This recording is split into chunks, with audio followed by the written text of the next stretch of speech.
Hello, true believers. It is your boy Corey here. Sorry, I'm a little hoarse. So, it's been 1 month. It's kind of exciting. Y'all might have just heard my pouch, my new stomach, because, it's the thing about gastric sleeve patients. Our stomach likes to talk to us. It likes a little gabber, little jibby jab.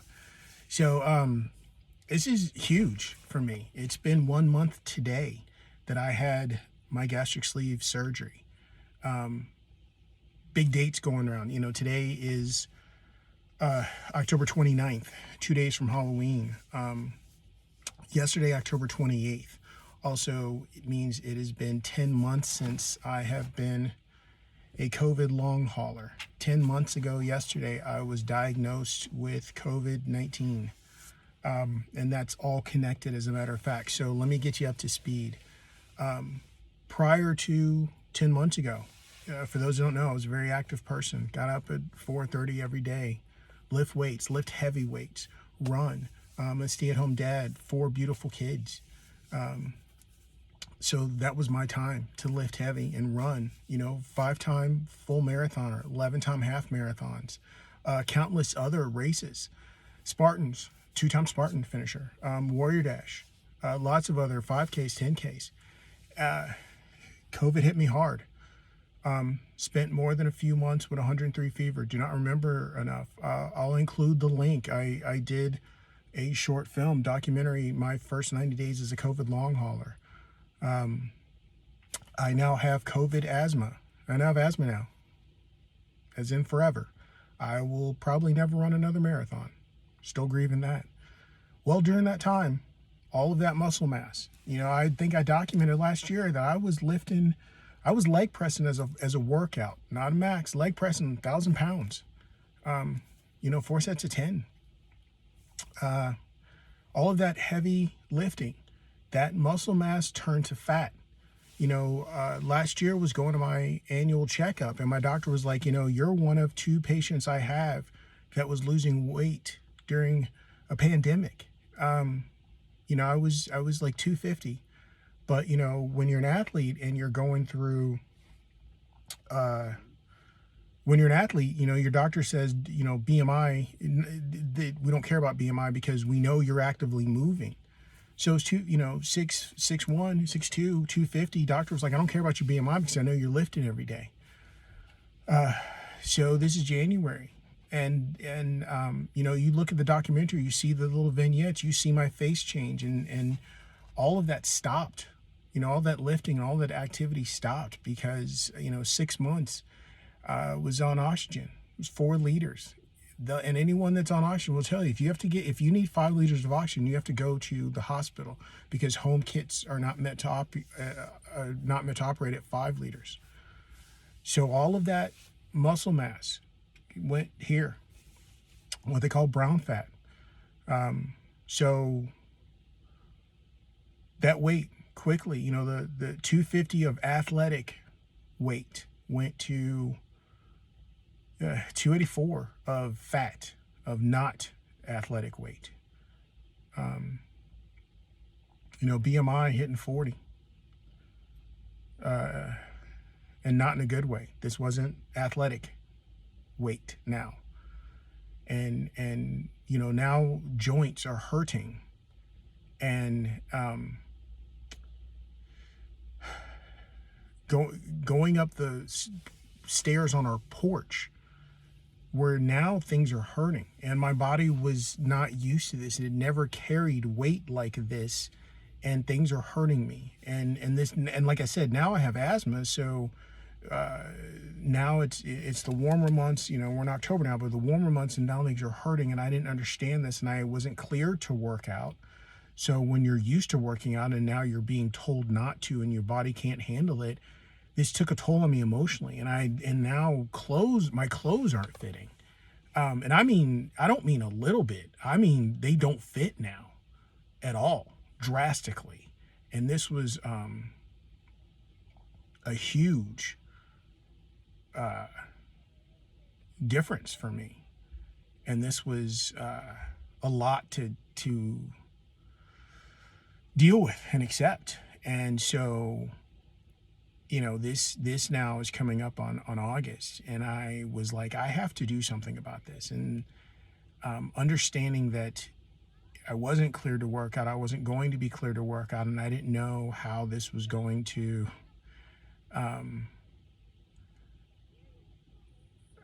be able to work out. Sorry, I'm in the car rider line, and there are kids going through, and it's the Friday, so there are kids in costume, and it looks absolutely adorable. And so I wasn't sure how I was going to be able to combat this increasing weight, because this was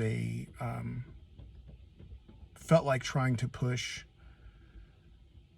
a giant boulder uphill that was getting bigger. And I wanted to be able to jumpstart something, so once I was able to get more active, this wasn't so far ahead of me. And with men, all of our weight is sitting on our organs. And again, I'm 2 weeks from just turning 49. So being a black male, obviously I don't want all this catching up to me anyway. And obviously my blood pressure and everything was already skyrocketing. So I was like, I need something that's going to jumpstart me.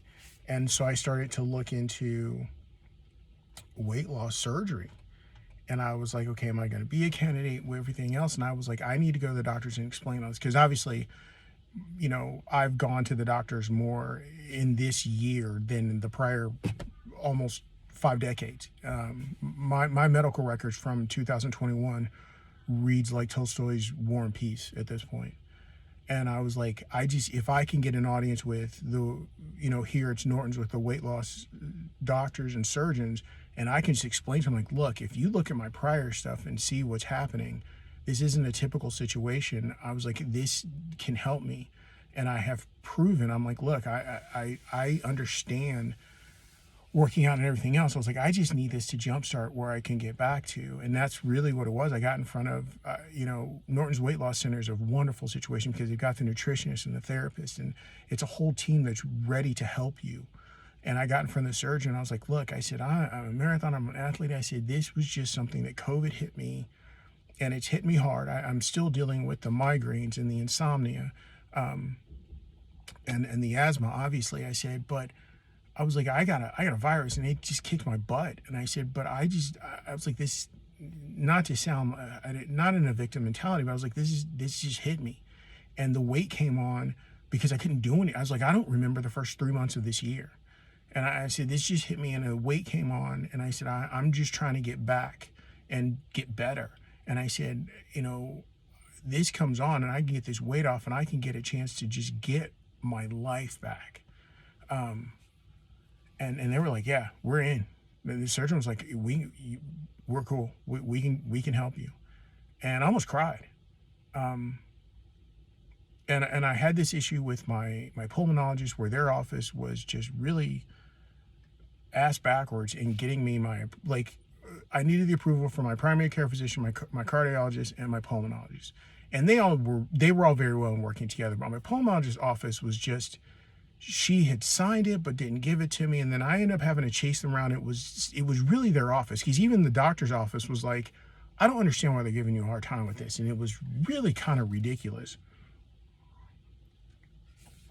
like chasing them down. Like, it wasn't that they were denying it, they were doing it, but it was like a paperwork. Like, I ended up with the office manager, and they apologized to me left and right. They were like, we are so sorry. I was like, I don't understand this. So this was all like end of August. Like, it was truly waiting on them. So we get it from them, and they're like, we're good to go. The insurance was like, hey, like, we filed with the insurance, and I called the insurance. I was like, hey, everything's good to go. We're fine. We got the date, September 29th. And I was happy, but at the same time, I'm not gonna lie, I was scared, because I kept hearing from all over the country in this like closed Baritastic, which is the app I use to track everything. This group, people were like, oh my goodness, I have my surgery coming up, and it was canceled the day before because of COVID. And so I kept I had these true dreams that I was like, the day before they called and said, we're so sorry because of, the spike in COVID.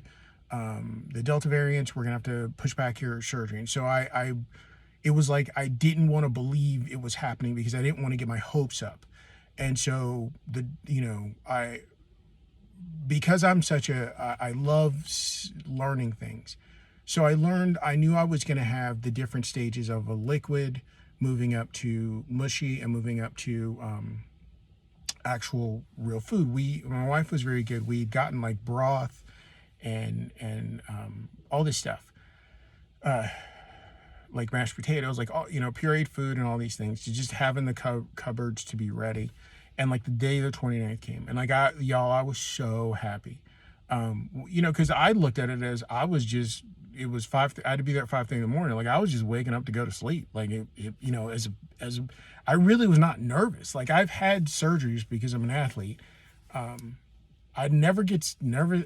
Maybe I'm just dumb. Like I don't get nervous about surgeries because for me, I just wake up to go to sleep. Like all my surgeries have been early in the morning, so legit. Like I just go to sleep to wake up to go to sleep. So, we had gotten up. I think it was like, honestly, I think I got up at like 3:30 because they give you the special soap.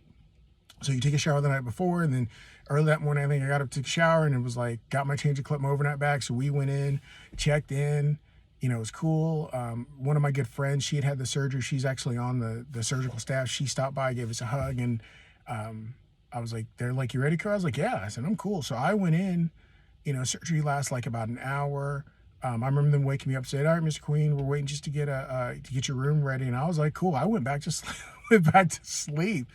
Honestly, y'all, I had heard so many stories of people saying they woke up feeling like they were in pain. They woke up with so much pain. I really never had a problem with pain. They give you a pump. They gave me a pump that it's monitored. You can't just sit there and like press to give you your pain medicine. I think I only used that thing like 3 times. I was there for 2 nights, so 3 days. The surgery was on a Wednesday. Friday was when I got to go home. The 3 days I was there, I think I only pressed that thing like 3 times, to be very honest. I was cool with it. I know like I slept a lot. Because it was like I just thought I was going home on Friday. I remember one of the times I kind of woke up to hear the nurse say, we need Corey to get up and start walking around because if not, he's not going to go home Friday. Y'all, that was all the motivation this dude needed. I was walking back and forth like every hour. Like seriously. And the nurse was like, oh, he's doing really great. My doctor came in. They said, Dr. Tanner's going to come see you Friday. He was there like 8 o'clock in the morning. I thought it was going to be like he'd be there like sometime at noon, like, because hospitals don't necessarily move on like, our time. They move on their time. He was there like 8 in the morning. I got discharged at 10 on Friday. Like I was home before 11. And I was out and walking. And and that's something as a patient you want to be. Walking will help alleviate the pain. Walking will help alleviate the gas bubbles because you will get those. I'm telling you, Gas X will be your best friend. And I have, obviously, pain-wise, I got to be honest, I have not had a lot of it. I think there's been one time, that's a lie, twice, I have used my pain meds since I've been home. And the second time was because I overdid it. And that's just me as a person. I will always try to push the envelope as far as how much I can do when I'm at home. But other than that, it's been cool. I was on a liquid diet the first week. And then I graduated to mushy foods. And then I went to go see him for my 2-week follow-up. And then he said I was good, for solid foods.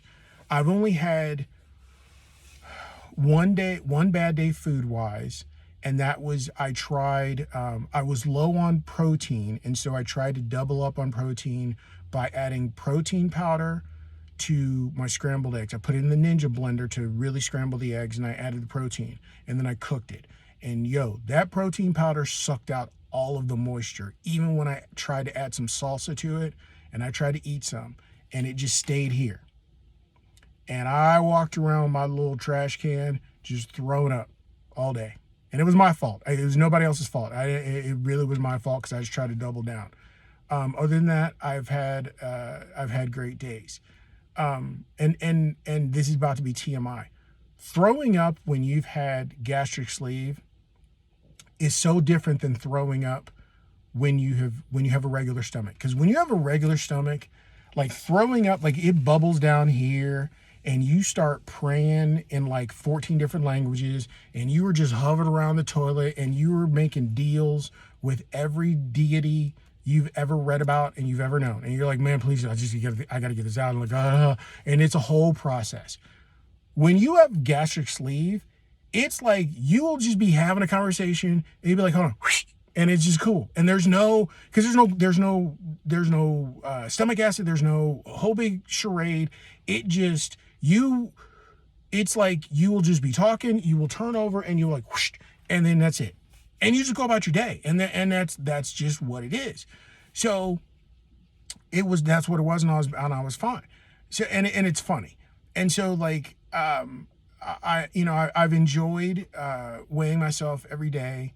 I don't get caught up in it, and I actually said when I go see my doctor for my 6th week, I'm going to move to just weighing myself once a month because I don't want to I want to enjoy this journey.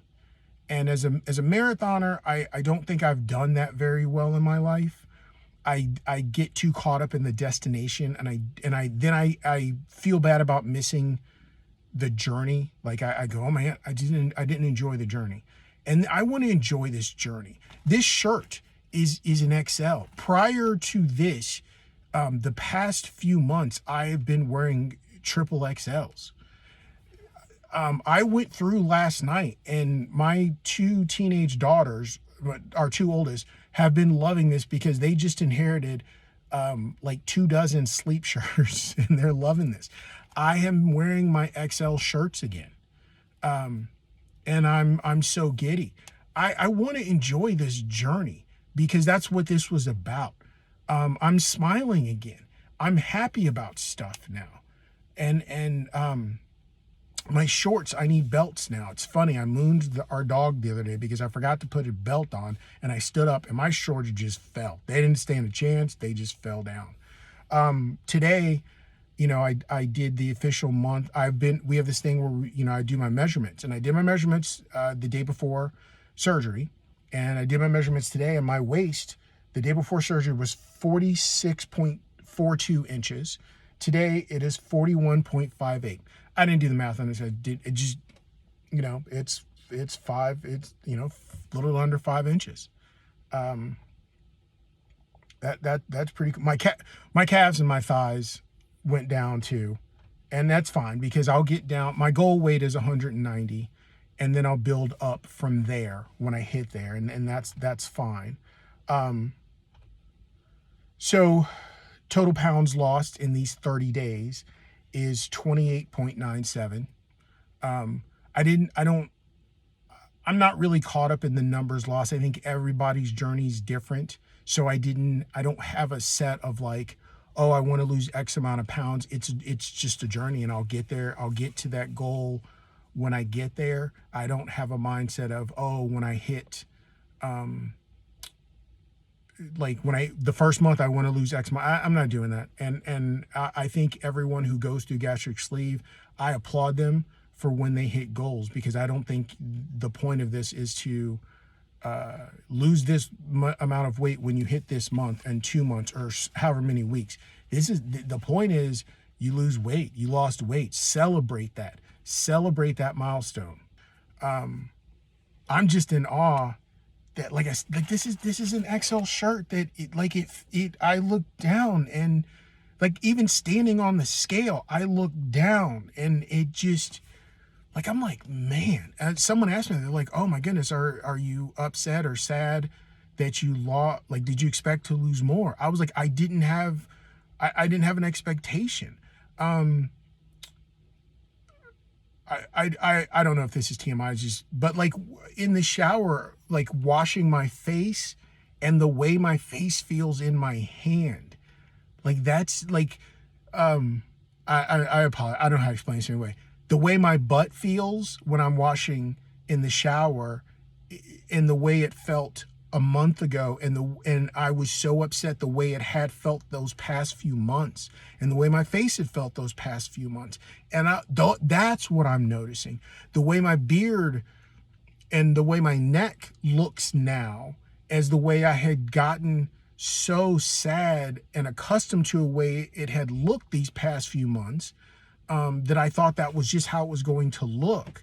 And those are my victories, I guess. I don't know if that's like that. Those are the things that I'm noticing. So the numbers, are cool. The fact that BMI, I think when it was on the scale, because we have a withing scale, so it syncs to everything, which just makes that so much easier, because I'm not going to sit here and start writing the numbers down to figure stuff out. I'm glad that it all syncs and makes it easy, and I can go to the doctor and go look. But like I think the BMI was 32 something, and that's cool, coming down from something that was tipping on 40, and that's great. And those numbers are cool for the clinical side of it, but the happiness I'm getting in seeing things, because that wasn't my body. And I think that's what this journey is about for me, is the body that I know is mine coming back to me. And I have some dreams and goals that I'm keeping, pun intended, close to the chest, that'll take me a couple of years. And that's what this journey is about. This journey is not about a sprint, pun intended again, because going back to the whole marathon thing, I know because of the COVID asthma, I'm never going to run a marathon again, and that's my thing to grieve and to go through. But I have new goals and new things to do, and getting my body back and enjoying this journey, and seeing, some more clothes go away, like some sweatpants I gave to the kids, and things like that. I'm loving that. And so this is fun. I'll do another one of these in 30 days when I hit 2 months. Another fun thing, and I'll finish this, is now seeing my portion size, where it's so small that I'm full. Making sure to chew everything, and taking those time to be in the moment of a meal, is more than just slowing down to eat, but being more in the moment and cognizant, is really a bonus mentally, because I think I spend a lot of time just thinking about the next thing. And so this surgery has given me a lot back that I'm so grateful for, because it really is the first bright spot in this year that has been, it's been very challenging. It's still very challenging. So this surgery has given me a lot back that I'm grateful for. So if you're still here listening, thank you. So hope you enjoy. I'll also include, you guys can follow me on social media. I've also been including this journey on TikTok as well, and on my Instagram and Facebook and Twitter. So thank you guys very much. One love. I'm out.